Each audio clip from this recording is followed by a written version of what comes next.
facing the Kauravas in the war, in this great war. Uh, uh, so, uh, while and it was just a family, the family divided into two, and they were fighting for a piece of land. So, when Arjuna, who was the main warrior of the Pandavas, and he was a devotee of Lord Krishna as well as he was the companion of Lord Krishna. Uh-huh. When he saw that all his family members were standing against him in the war, so Mhm. he knew that it's a war, and either we are going to be killed, or we are going to kill them.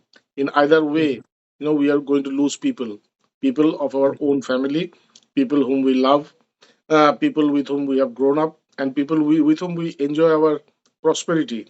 So, and then he, by realizing the consequences of this war, he went into grief. So, Mhm. and he refused to fight. And then Mhm. Lord Krishna cheered him up, and Lord Krishna, cheered him up. And in this process, he wanted to dispel the grief which was within the mind of Arjuna. And in this Mhm. way, the Bhagavad Gita actually started.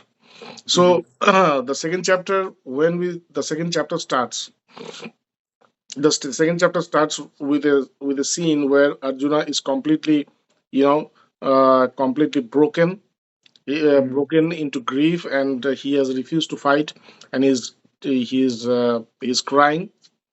And then Lord Krishna wanted to cheer him up first, you know, wanted to cheer him up by a little bit of criticism. So, Mhm. he said that uh, uh, that you know uh,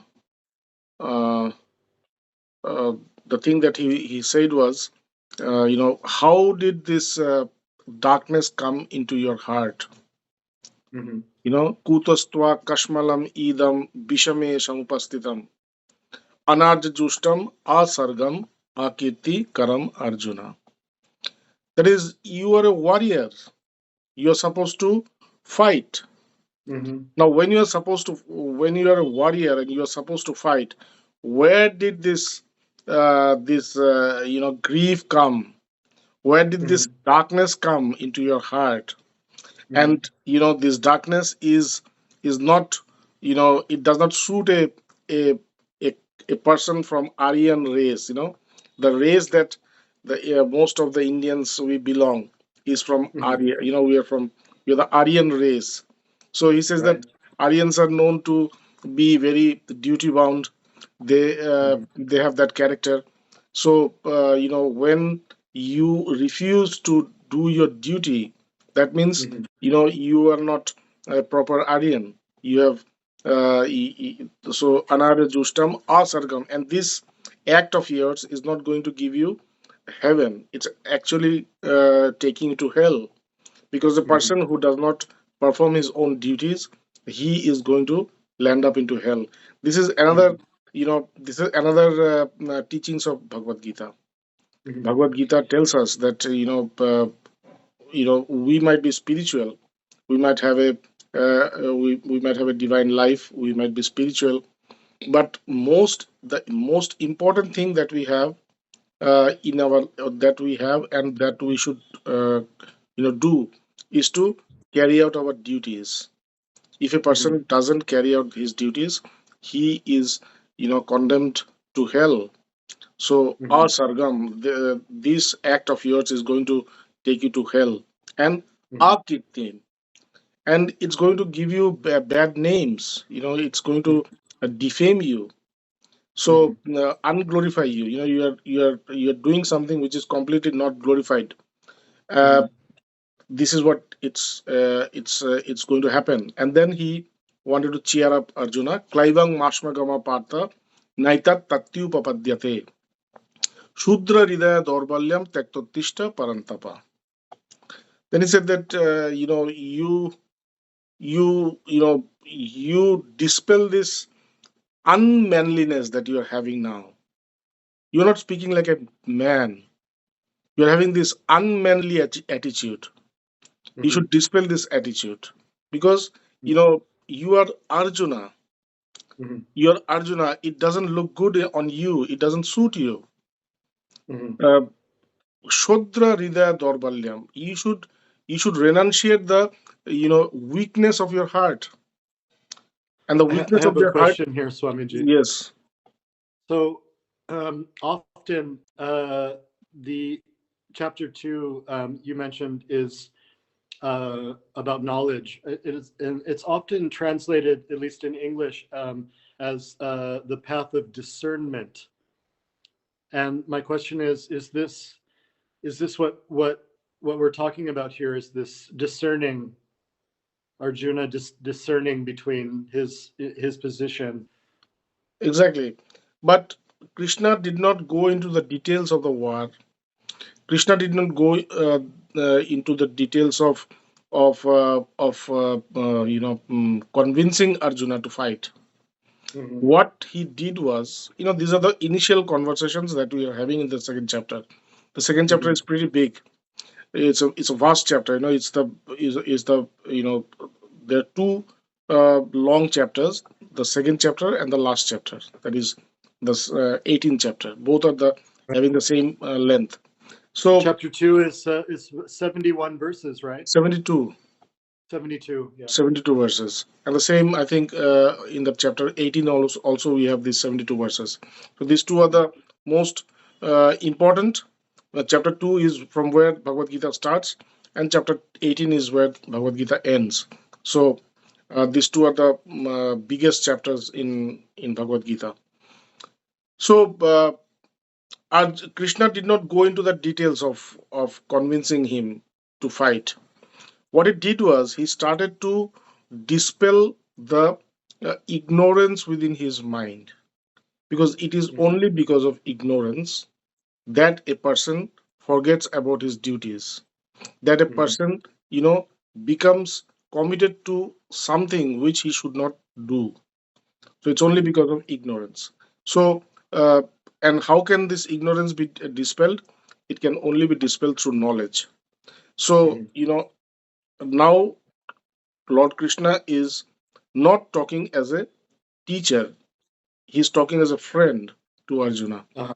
That you should means it's not a advice. It's just a suggestion that Mm-hmm. you should not do like this. You should not have this manly attitude. Shudra Hridaya Dorbalyam, and you should renunciate this weakness of your heart, and the weakness of this heart is being narrow. You can only see you can only see what has been projected to you now. You don't see the whole picture. You have Mm-hmm. lost that capacity to see the whole picture, and that is why you have become narrow mindedness or narrow heart. Your heart has become very very, it has shrinked. So, and that is why you don't see the real picture. So Shudra Mm-hmm. Hridaya Dorbalyam Tyakto Tishta Parantapa. You need to get rid of this. And Mm-hmm. why? Because you are a great you are a great like you are a great austere. You are a very very powerful person. You should not just break down into this. So this is Mm-hmm. what Lord Krishna said. But then Arjun kept on talking about his grief, talking about his inhibitions to fight. He did not want to fight. Why he did not want to fight? How much he cared for the people who were in the other side. There were his master. There was his grandfather, and how he cared about them, and how he was ready to lay down his own life, but to Mm-hmm. take the life of them. And this is what Mm-hmm. they were. He was describing. And Krishna was very quiet at that time. He did not speak at all. He was just Mm-hmm. listening. Mm-hmm. Then, at one time, at some divine intervention, we can say, Lord, Arjuna realized that this, what he was doing, is not right. Mm-hmm. There is something wrong here, and he was Mm-hmm. missing something. and he should, not take advice from Krishna. He should actually surrender before Krishna, because it is Lord Krishna who can show him the right path. Until he surrenders himself, the right path is not going to come. Like if I don't ask you, Brian, which path I can follow, when I'm asking you, I should have faith in you, I should trust you, and I should be ready to follow what you suggest or what you advise. If I'm just asking you without having that sincerity, then the answers will not be correct. So, Exactly. for a wise man, always when we seek some guidance, we actually surrender before surrender. So here, Arjuna at one point surrendered before Lord Krishna, and that is where Bhagavad Gita started.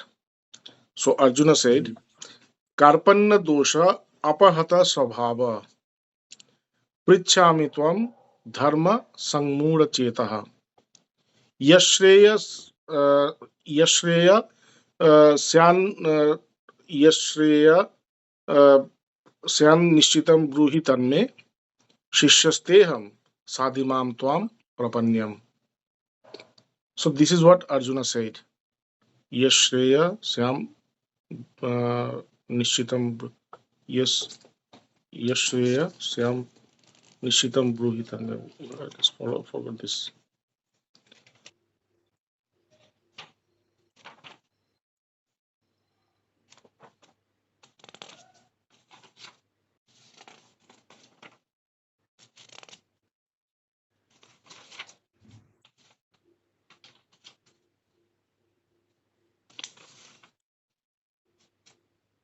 Yashreya yeah, Yashreya Yashreyam Sannishidam Bruhitanme. Yes. Shishyasteyam Sadhimam Tvam Prapannam. He said that, my Karpanna dosha apahata sabhava. My mind has been completely taken over by something called Karpanya dosha. Dosha means, some kind of, spell. So what is that? Karpanya means, a person who does not know the purpose of his life is called Karpanya. So he said that I have forgotten my purpose of life. What is the goal of life? I have forgotten. Karpanya dosha, apahata savava. I have come into the spell of, this Karpanya. That is, I have just forgotten about the goal of my life. Prichami tvam dharma sangmura. And because I am completely deluded about my duties, I have totally, I'm totally disconnected from what I should do and what I should not. And that is why I'm asking you. Yat Shreya Syan Nishritam Bruhitan me. The one which is, perfect for me, the one which will do my, better, will be take me towards betterment, the one which is preferable to me. Just tell me that. Shishyasteyam sadhimam tvam prapanyam. I surrender before you because I am your devotee, I'm your disciple. I surrender before you. So when Arjuna said this, then Lord Krishna started to speak about his, his teachings, and that is what is called Bhagavad Gita. Gita means, as you said that day, it's a song. It's a song sung by the Lord, and that is why it's called Bhagavad Gita. So the Lord started from here, by a little bit of criticism, by a satiristic attitude. He said that, Mhm. yes,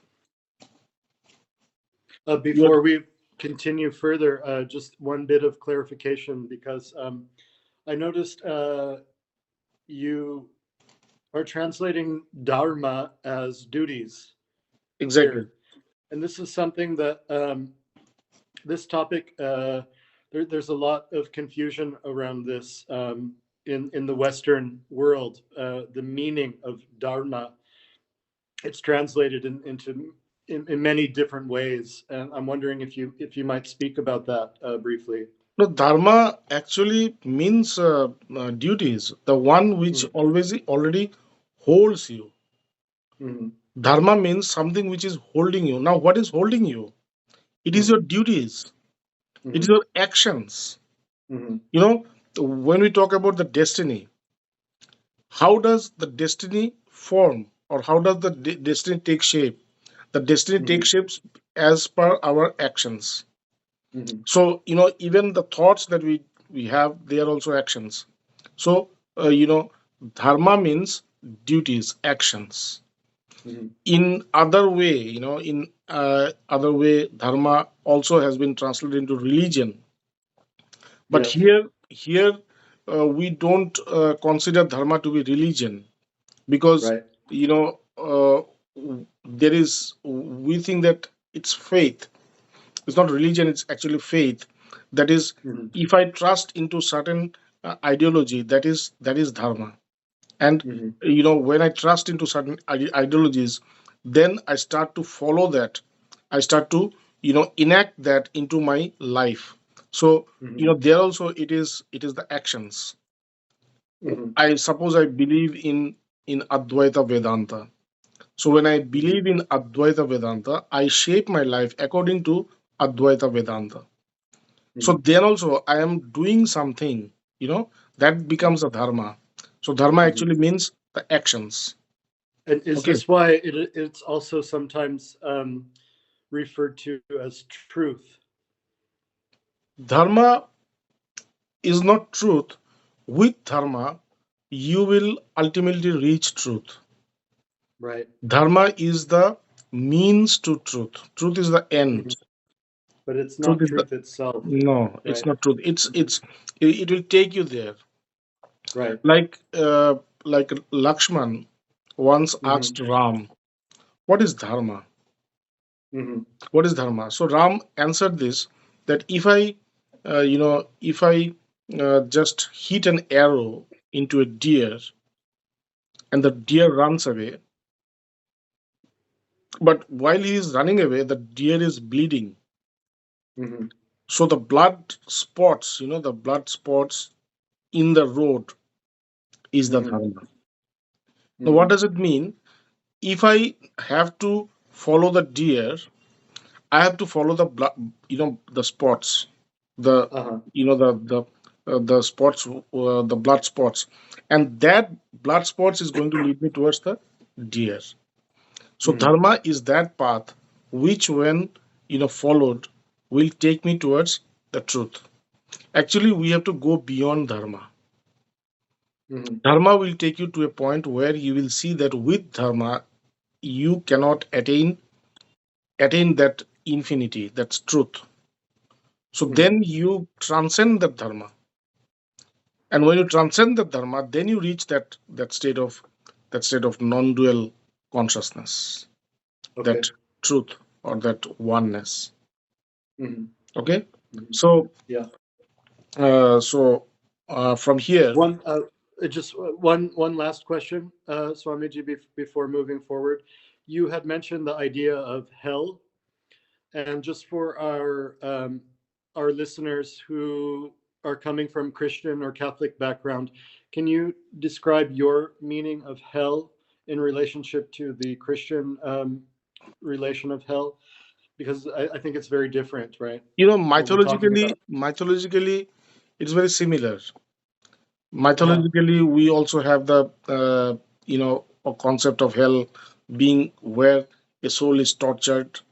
A soul is Uh-huh. for redemption. The soul is tortured. The soul is soul goes through all kinds of sufferings. So mythologically, that is there. But if you talk from the Vedantic point of view, Mm-hmm. hell means whenever you know you are thinking about, or whenever your mind is only confined within the world, that is called hell. Mm-hmm. Mm-hmm. The you know the divinity starts from this point, from the heart. Mm-hmm. So it is from the heart. When your mind comes to the heart, then only it Mm-hmm. starts to feel the divinity. It Mm-hmm. starts to feel the you know that there is something else, you know Mhm. This one which I'm seeing is not the only truth. So, Mhm. here hell means when your mind is confined within this world, where your mind is confined within the ego, the doer, and the action. Mhm. That it's only moving around this cycle. When your mind is confined within birth and death, the cycle of birth and death, that is called hell. Mhm. And when you rise up, into the thought, or when you rise up to the realm where you can see beyond birth, you can see beyond death, that is called heaven. Mhm. Okay. Okay, so this is the thing. So can we start now? Yes. So Lord Krishna started to talk about Bhagavad Gita now. When he saw Arjun completely, taken over by grief, not wanting to fight, and now that he have surrendered before him, so then Lord Krishna thought about giving him that knowledge by which he can stand up. He did not want to reign over him, and just to advise him, uh, so that he does whatever Lord Krishna says. Lord Krishna wanted to make sure that he understands it from within, that understands the purpose of this war, understands Mhm. the purpose of carrying this duty, understands the purpose of this life. And we see that after Bhagavad Gita, after the teachings were delivered, then Lord Krishna asks him that, is there anything which you need? Is there anything which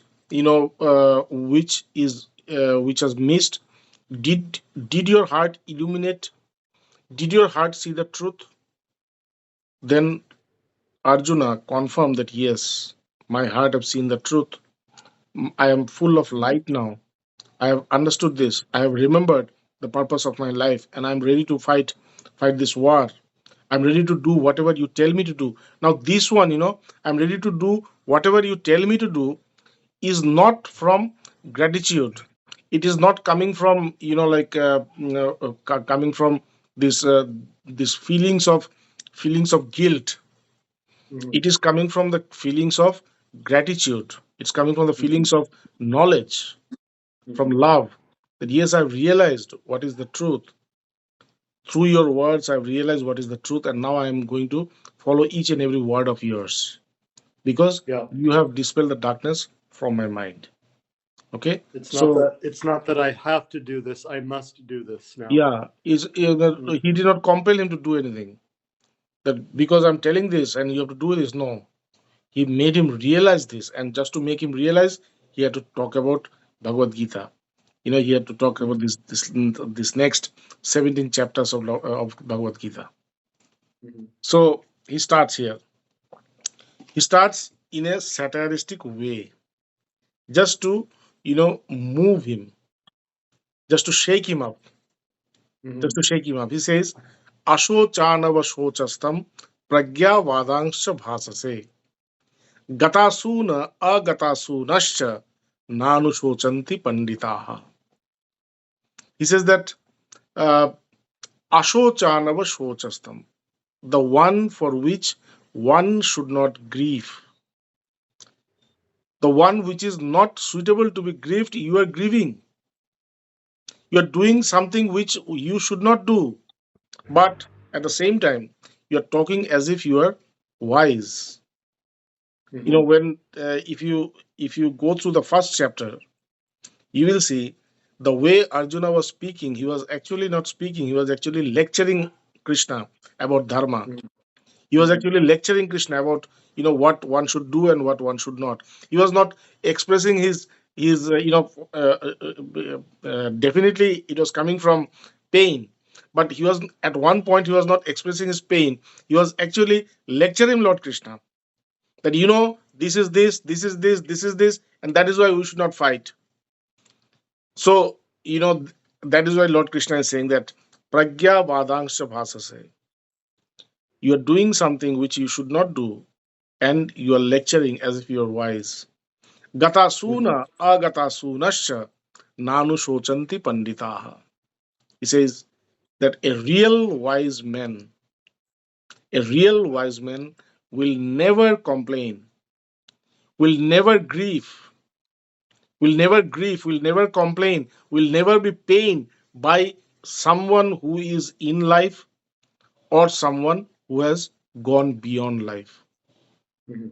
You just by the thought of killing your relatives, you became full of grief. All these emotions flooded you in a way, in a fashion that you forgot yourself. Mhm. You forgot your strength. You lost your Mhm. strength. At one time, Mhm. Arjuna was saying that drishtavevam swajanam krishna yuyutsum samupastitam sidanti mama gatrani mukham cha parishushati बेपत्युश्च शरीरे में रोमहर्षश्च जायते गांडीवम संस्कृते हस्तात् त्वकच्चैव परिधज्जते.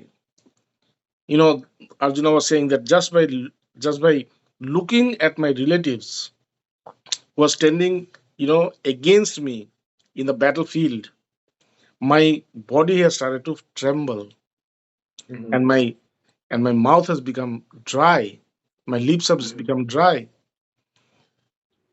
And I have shivering in my body, and I have this this Gandhi, which was his bow, very famous bow, Gandhi. Gandhi was falling down from his, it fell down from his hands, and his skin started to burn. So this was the reaction, you know, instant reaction. The moment when he saw people, his own relatives standing in front of him. So he Mhm. said that, a wise man will never grieve. He will never become like you, that at one the instant when you saw your relatives in front of you, and with this thought that they will be killed, you had such a big reaction, such a Mhm. you know such a fast such a strong reaction. But a Mhm. wise man never reacts for Mhm. people who are living or the people who are dead. He Mhm. knows that this life is transitory. Life Mhm. and death is all false. Mhm. There is no life, there is no death. There is no birth, there is no death. We are Mhm. all the soul, we are the self, we are the eternal self. We are the eternal self who exists till eternity.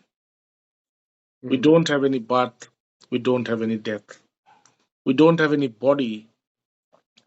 The body, the birth takes place from the body takes a birth, and the body dies. Mhm. But the one who embodies never takes birth. He never dies. Mhm. So this Mhm. is the message that now he's going to deliver. So he says that nate vaham jatu nasam natam neme janadhipa na chaiva na bhavishyama sarve vayam atah param. He says, you, me, or the kings. There was no time that we were born. Mhm. You see us taking birth. That is Maya. That is Maya. That is ignorance. That is ignorance. Because we have not taken birth. You, me, or all these kings who are standing in front of us, never did we take birth. And Mhm. na chaiva na bhavishyama sarve bayam atah param. And there will be no time when we are going to die. We are Well, this is always very important. This point, because Arjuna seems to be holding on to the concept literally of time itself, yes. as though there is a time that this is happening. But like you said, and what is so important, there is no time. There is no time. There's no time that we were born, and there's no time that we are going to die. Time also is an illusion. Time, space, causality, these are all illusions. Mhm. They don't exist. Mhm. They only exist in when you see yourself through ignorance. Mhm. These are all the products of ignorance. Maya. Actually, there is no time, there is no Mhm. space, there Mhm. is no causality. Mhm. Everything is one. So then he says, Dehinosmin yatha dehe kaumaram jauvanam jara. तथा देहांतर प्राप्ति धीरस तत्र न मुज्जति.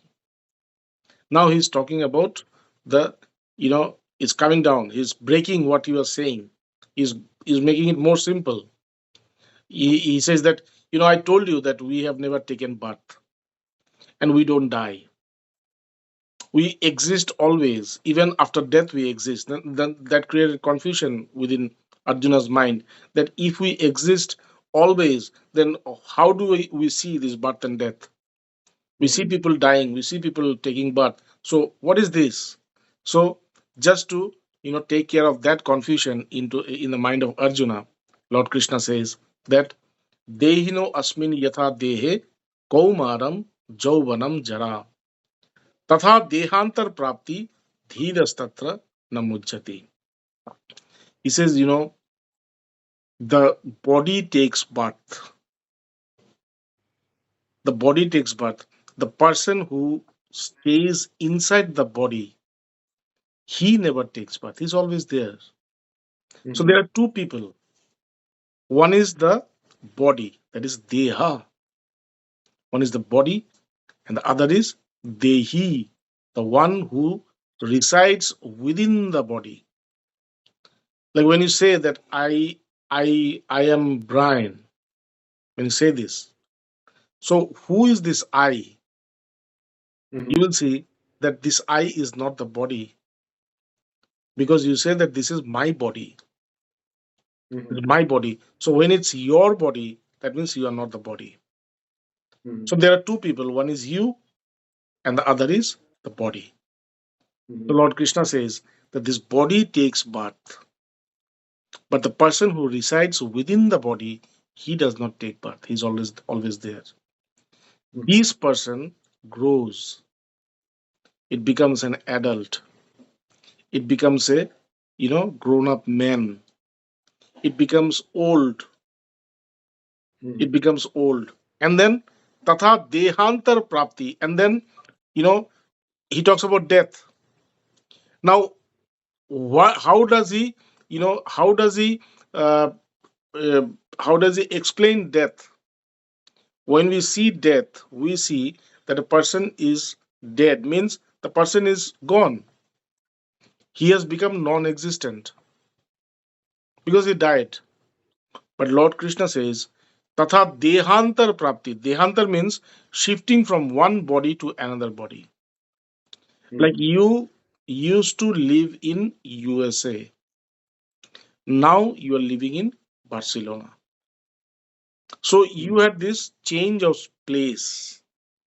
So this change of place in Sanskrit will be Deshantar. That is, you had a desh, you had a country called USA, and now you are in a country called Spain. So there's a change of this country. It's called Deshantar. Mhm. Okay. So he says Dehantar means there will be a change in body. Means this body, this person who lives inside this body, he will leave this body and he will enter into another body. Mhm. So that is called death. That means Mhm. there is no death because I am not the body. I am the one who resides within the body. And even after death, I exist. That means there is no death. The Mhm. body was born, the body died. I was there Mhm. before the birth, and I will remain before the death. I will Mhm. remain after the death. Mhm. So, this is the thing. So, tatha dehanta prapti dhiras tatra na mujjati. A person Mhm. who is wise, who is full of knowledge, who is established in knowledge, he never grieves. He never grieves when a person goes from migrates from one body to another body. Mhm. When there is this transmigration which takes place between bodies, a person does not grieve. A person who is wise, he does not grieve because he knows the truth. Mhm. Because we have not known the truth, it is our problem. We are in a Mhm. problem. But Mhm. a person who knows the truth, he knows that there is no death. Mhm. So he says, Dehinosmin yatha dehe kaumaram jauvanam jara.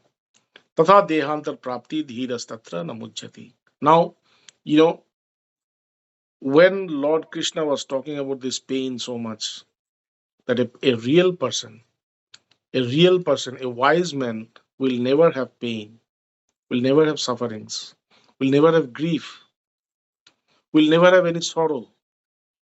So Arjuna was thinking, okay, if there is no sorrow, then how come I see people suffering from sorrow?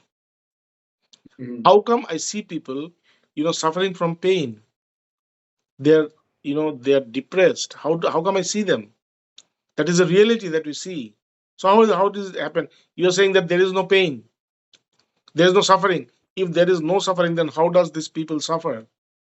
So now Mhm. Lord Krishna is, you know, he is he's explaining how do we, how do we experience pain? Mhm. What is the mechanism? And Mhm. while he is saying this, in these particular words, if we can understand this, then we can get rid of this pain also.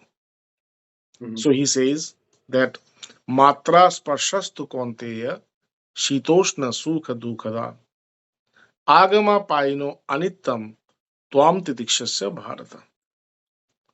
He says matra sparshastu konteya. Matra means a scale.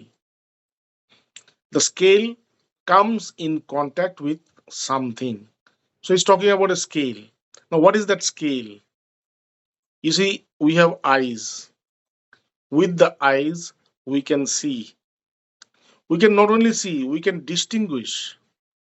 We can distinguish between, a living and a non-living. We can distinguish within a human being and animals and Mhm. birds and aquatics. We even within human beings we can distinguish within races. This is black, this is white, this is mixed race, this is brown, this that, Asian, American, Caucasus, European, everything, African. We can distinguish between them. We can distinguish that whether he is ugly or beautiful, whether he's fair or dark, whether he's handsome or ugly. We can all distinguish this. So it's not only the eyes; it is a scale of vision. Mhm. Okay. Then we have Mhm. ears. Ears, by ears we perceive sound, but this ears is also a scale. We can distinguish what kind of sound, whether this sound is from a machine, it's from a human being, it's from an animal. How far is the sound? How much intensity the sound has. We can differentiate between the sound, quality of sound, this and that. So this ears is not actually ears; it is also a scale. Okay. Mhm. Then this nose, same thing. We can distinguish between a good smell and a bad smell.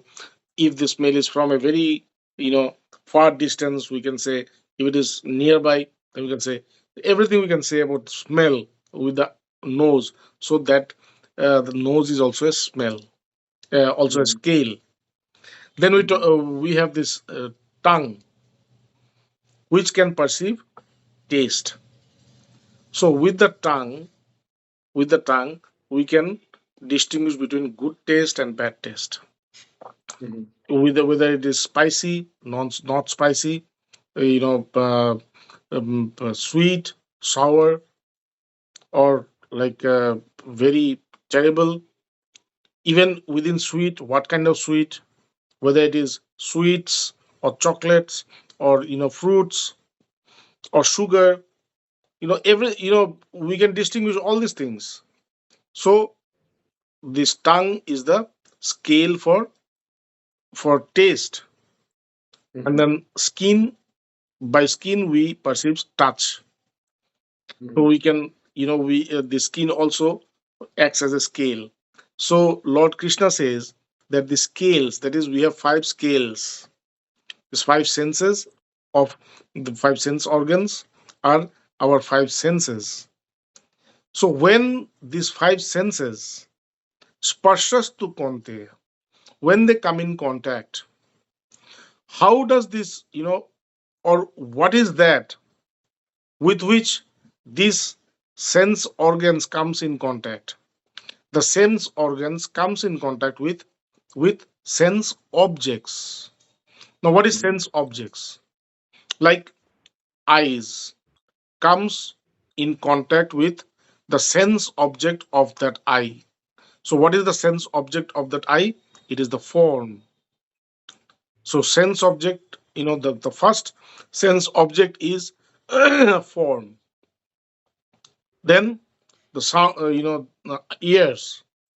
The sense object for ears is sound. So sound is the second sense objects. Nose is the third sense objects. Then taste, fourth, and touch, fifth.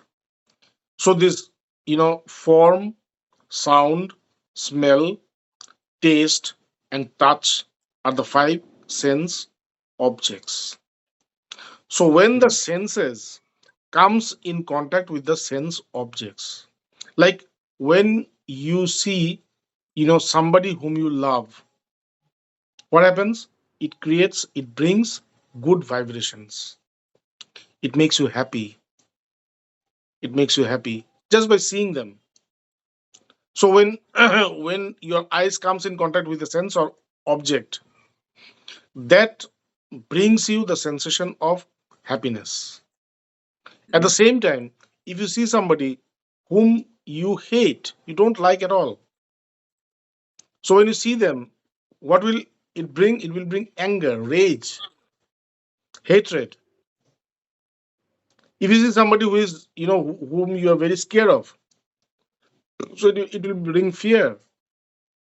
So all these emotions that we have is only because my eyes has come in contact with its essence object. Okay. In the same way, ears. Somebody is speaking about me. Now he is praising me. When he's praising me, it's giving me happiness. When he is not praising me, when he's criticizing me, it's making me angry. It's making me sorry. So it's making me, suffer. So, these sense objects, when these senses, when it comes with sense objects, then they create these emotions. Same is the smell. If you like the smell, you become happy.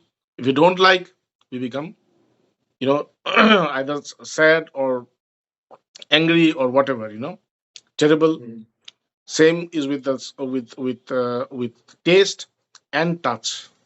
So when Mhm. the sense objects comes in contact, when the sense organs comes in contact with the sense objects, they bring they bring these feelings of happiness and sorrow, just like heat and cold. Like now we are we are going through winter season, and we feel cold. Why do we feel cold? Because the coldness, our skin comes in contact with the weather, and it feels the cold, and that is how we perceive cold. We cannot perceive cold with our eyes or ears or Mhm. nose or tongue. We can only perceive it through our skin. So, you know just like this heat and cold, or summer and winter, this happiness and sorrow are also created when our sense organs comes in contact with the sense objects. Now if we can develop a technique by which we can we can develop unattachment, though the sense organs comes in contact with the sense objects. They don't become attached. They are always unattached. How does this emotion occur? When they come in contact. That is, when they are attached, then only these emotions comes. Now, if Mhm. they come in contact but they are not attached, then even if you know I see something which should create sorrow to me, I will not be sorrow. I see something This is which it. I just wanted to say it's because it's a very interesting point because it's easy to discern this um, when we love someone, right? We have this feeling of happiness, this feeling of love when we see them, as you said. But on the other side of that, you were talking about hating someone, right? And this is more difficult to understand because with someone who we love, who makes us happy, we can understand the attachment we have to them. But understanding the attachment to someone we hate is much more difficult to comprehend. no, we are also, because somebody is angry with somebody. So something happened sometimes, like before 3 years, something happened. That person became angry, and he continues to be angry for the rest of his life. So now, how it is possible? It is only possible because that person is actually attached to that anger, Uh-huh. not to that person, but to that anger. To Okay? the anger Yeah. itself. Uh-huh. And because of that, it was possible for him to carry this anger for the rest of his life. Uh-huh. If something happens to me like 10 years before, and if I was not attached to that, I should have been, I should have forgotten it. But it doesn't Hmm. happen. I remember. I keep it very intact in my heart, in my mind. I keep that feelings, that point, that moment, that very moment, everything in my heart, in my mind. And Hmm. whenever I think about it, I have that same sensation. Hmm. Why? Because I'm attached. Now, attachment and detachment. This attachment and detachment is not selective. You cannot select, like, I can be attached to this and I will not be attached to that. This is not possible. You have to treat it as a whole. If you can practice unattachment, you will see that you will be unattached from everything. Hmm. You don't have to select this. You will be unattached from everything. If you detach something, if you detach yourself from one, you will detach yourself from everything. Okay. And that is why spirituality is so important for us, because spirituality teaches us how to attach and detach, and how to detach, how to practice unattachment. That is why it becomes very very important for us.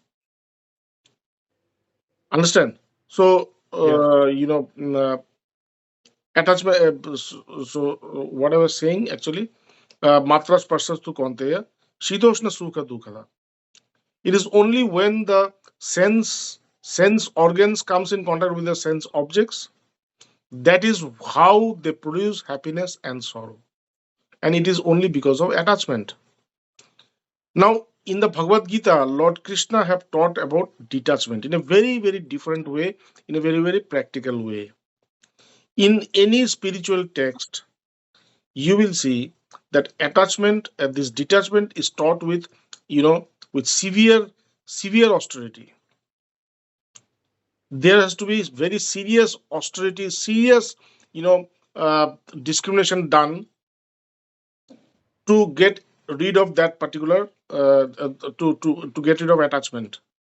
But in the Hmm. Bhagavad Gita, Lord Krishna had this, mentioned about this relationship between the doer, the the actions, and the results of action. Okay. Hmm. So there is an actor, there is an action, and there is a result of actions. Now the actor is actually uh, attached to the results of actions. That is what he thinks, because whenever he does anything, he's doing it for something, for something, for some reward, for some profit. So that means, in a very like from a very uh, like apparently we see that a doer is always connected with the fruits of their action. But we don't realize that it is not only the fruit of the actions that we are attached to, we are also attached to the actions. Now, here Lord Krishna talks about detachment. The whole Bhagavad Gita, wherever there is renunciation, wherever this reference of renunciation, of of sacrifice, of renunciation, of detachment, it is only the detachment with the results of action. Now, how to how to detach myself from the results of action? Who is the actor? I am the actor. Because I am doing something, that is why I expect reward.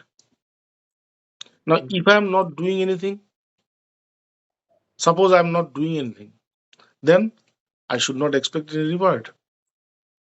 Lord Krishna said, you don't do anything. You are not the actor. You are not the doer.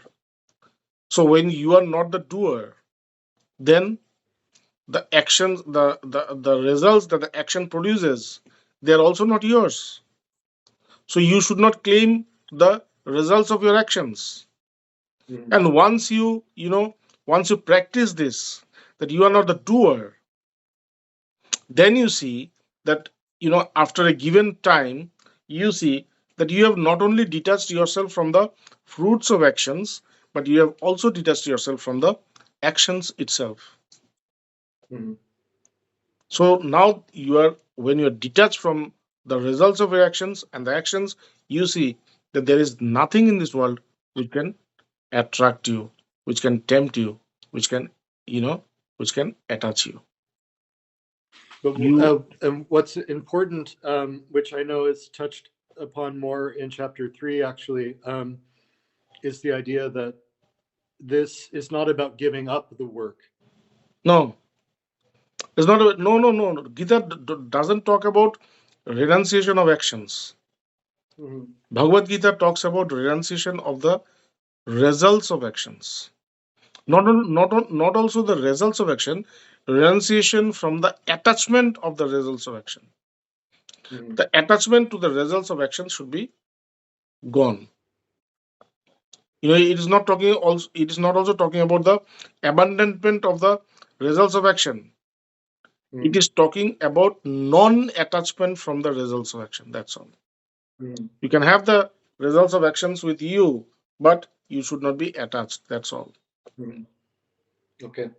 It's so practical, so practical, so relevant for everybody. Mhm. Mhm. Karma yoga. So, matra sparsastu konteya, shitoshna sukha dukkada, agama paino anityam. These, this good, bad, happiness, sorrow, this has been coming since long, long, long time. Till, since this world has started, people are happy and people are sad. They feel happy and they feel sad. So there's nothing you can do. Agama pai, but you have to know that these are not real. This is not true. These are not real. Agama paino anittam tam titikshasva bharata. And that is why now Krishna, now he's talking about talking about something called titiksha. Generally what people say, that you cannot get rid of this, so accept it. Acceptance. So Mhm. titiksha is very similar to acceptance, but there is a difference. What is the difference? Like when we talk about titiksha, it talks about three sufferings that a person has to go through his life. Like if you have seen the mantras, when they're chanted, after the chanting of mantras, they say Om Shanti, Om Shanti, Om Shanti 3 times, isn't it?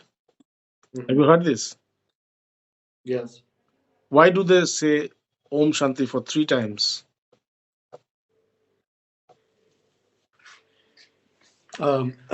I don't actually know. Because there are three sufferings that we undergo. One is called Adi Daiva, one is called Adi Bhuta, and one is called Adhyatmik. Hmm. Adi Daiva means the sufferings that comes from destiny. Hmm. Like you don't know. You are not the cause of that suffering, but you suffer. You're going somewhere and there is an accident. Hmm. You are not the cause of the accident, but you are the sufferer from that accident. That Hmm. accident is from destiny. Hmm. So any sufferings which comes from destiny is called Adi Daiva. Then Adi Bhuta. Adi Bhuta means any sufferings which comes from this nature, like floods or Uh-huh. this earthquake, volcano, Yes. Uh-huh. hmm, drought. Hmm. So they bring sufferings. So that suffering which is coming from nature is called Adi Daiva, Hmm. Adi Bhuta. Yeah. And Yeah. there is another one which is called Adhyatmik. The sufferings that you have from your body, the sufferings that you have from your mind is called Adhyatmik sufferings. So Hmm. these are the three sufferings that you go through all your life. There's no Hmm. other sufferings. Either it will come from destiny, or it will come from nature, or it will Hmm. come from your body or your mind. So these are the And sufferings. the mantra Om Shanti is to bring Peace in sort of all these three a quiet sufferings. to this suffering. Uh-huh. Yes. They bring Okay. peace to all these three sufferings. Okay. So these are the sufferings. Okay. Now, when a person suffers, what does he do? He tries to get rid of that suffering. Like I have a stomach pain. So when I will have a stomach pain, what I will do, I will try to get rid of that pain. I will try something like some like domestic things. If the stomach pain is gone, then it's okay. If it's not gone, then I will go to a doctor. I will take medicine. So what are the intention behind all these actions? I have to get relief from the pain. Yeah. I have to get relief. I have to be And free. the suffering. Hmm. I have to be free. Hmm. So whenever there is any sufferings, we want to get rid of that. Uh-huh. Titiksha means whenever you are having any kind of suffering, just suffer. Hmm. Don't try to get rid of that. Hmm. Let the healing happen on its own. Hmm. Let the healing happen naturally, Hmm. without effort. Hmm. That is called titiksha. When you let yourself go through a suffering and let Hmm. the healing happen on its own, that is called Hmm. titiksha. Now, why titiksha? Why to do it? I can have a very instant relief. Why should I go through this pain for for if I can have you know relief from pain in by with one tablet?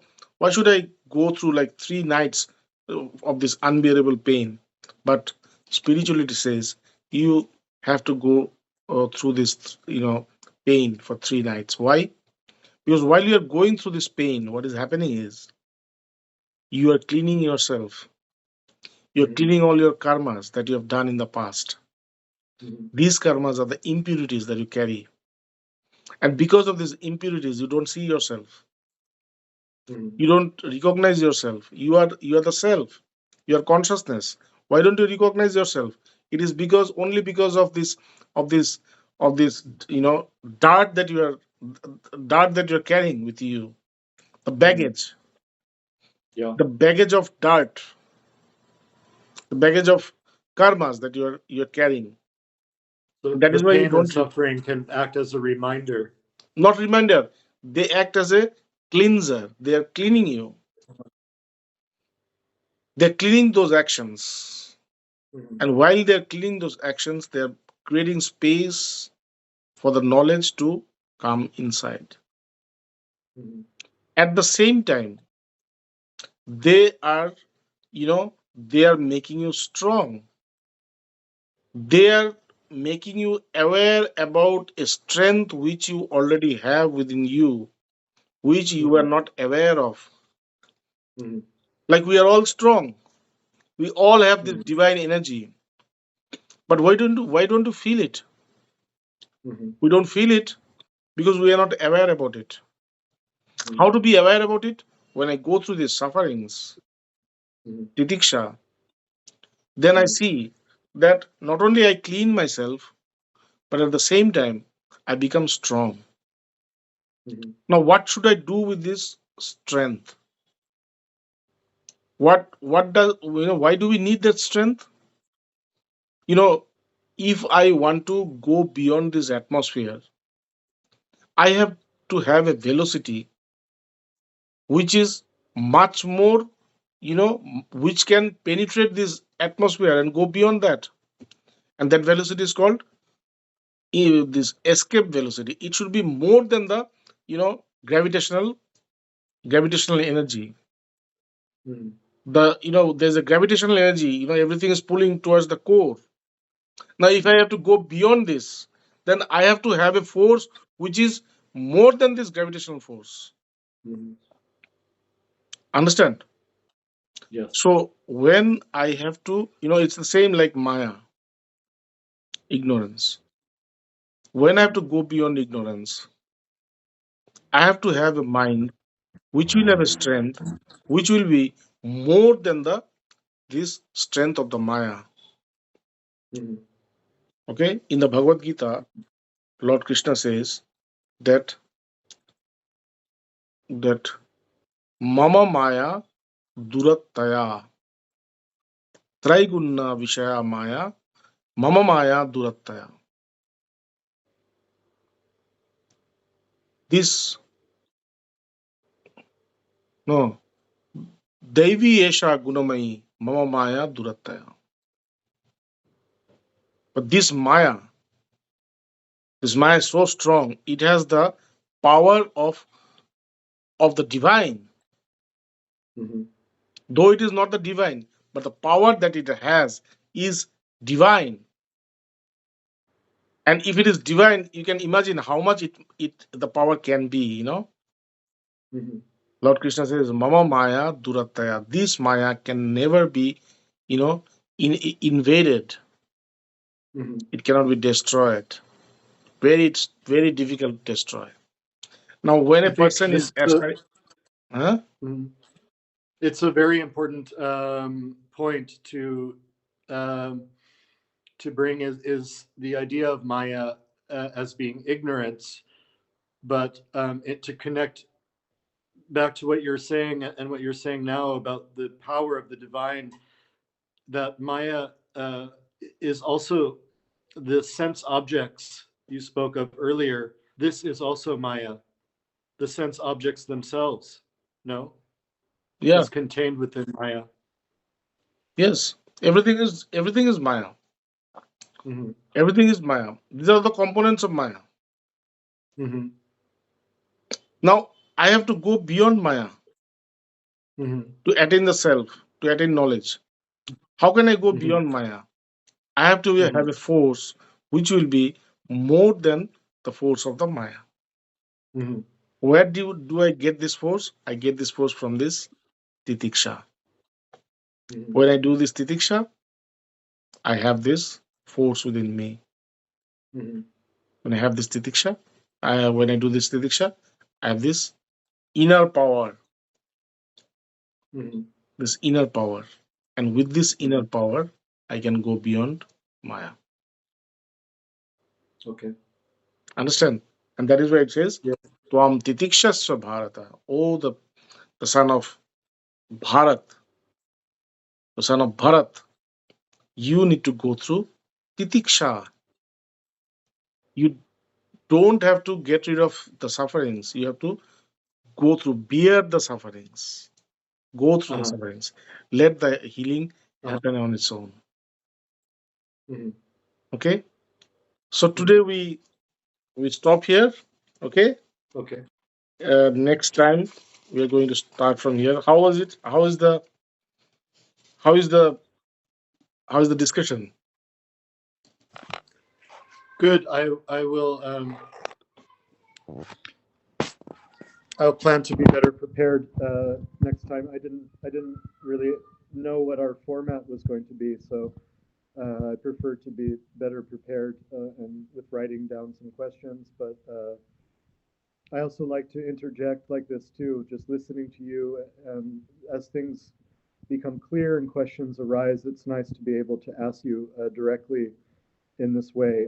I don't mean to be interrupting you, of course, but it is nice to go and to review some of these points and try to connect some of these things together. Yeah. So we'll continue this, huh? Absolutely. Yeah. So whenever you have time, tell me. Then we can, you know, we can meet and we can make these short sessions, which will be Okay. very fruitful for everybody. Yeah, I think after the holiday and New Year's and all of that, schedule will be more normal, so we can maybe find a regular time um, when we can do this. Yeah, would like to continue. Yeah. Okay. We can do the entire Bhagavad Gita in this way, Hmm. And if Hmm. you can translate it into different languages, that's the best way. Best. Yeah, let me see how this. We'll see how this recording turned out, and then I'm going to try to run this through the language processor. It will be some work because especially because you're switching to Sanskrit. So I don't know if the we'll see how the AI works with this. It will be very interesting to see how that comes out. But it would be very nice to be able to share this to many people in different languages. So that's the Yeah. goal. Hmm. And yeah, something just on this topic, but not. I know it's part of a further discussion, and I'm jumping ahead, but I just something that has been something I've been meditating a lot about recently is um, as part of the. I don't know if you want to call. You had mentioned it as being advice that Krishna was giving to Arjuna to sort of console him and bring him down from this fear that he has about going forward. And one of the strongest one something that really was so strong to me is when Lord Krishna says to Arjuna, um, he says that I've already killed them all.